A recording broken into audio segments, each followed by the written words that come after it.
അങ്ങനെ വരാൻ വഴിയില്ലല്ലോ. ഇങ്ങനത്തെ ഒരു ഫ്രീക്വൻസിക്ക് മ്യൂസിക്കിൽ എന്താ കാര്യം?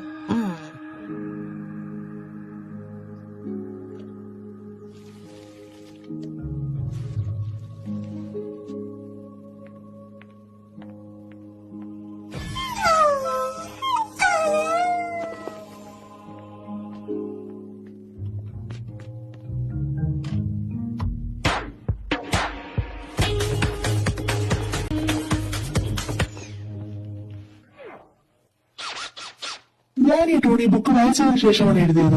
ഈ ബുക്കിൽ പെസ്റ്റിസൈഡ്സിന്റെ ഉപയോഗവും അതുപോലെ മനുഷ്യർ എങ്ങനെയാണ് ജലം നശിപ്പിക്കുന്നത് എന്നതിനെ കുറിച്ചാണ് എഴുതിയിരിക്കുന്നത്. അറ്റ്ലീസ്റ്റ് നീ എന്തെങ്കിലുമൊക്കെ ചെയ്യുന്നുണ്ടല്ലോ അതിനെ വേണ്ടിട്ട്. ഇന്ന് രാത്രി ഇവിടെയെല്ലാം മ്യൂസിക് കൊണ്ട് നിറയും. എനിക്കിപ്പോൾ എന്റെ ലക്ഷ്യം എന്താണെന്ന് മനസ്സിലായി. ഐ ഹോപ്പ് നീ ഫേമസ് ആവുമ്പോ പഴയതൊന്നും മറക്കാണ്ടിരുന്നാ മതി. ഞാൻ എനിക്ക് ഇമ്പോർട്ടന്റ് ആയിട്ടുള്ള ഒന്നിനെയും ആരെയും ഇതുവരെ മറന്നിട്ടുമില്ല, ഇത് മറക്കാനുമില്ല.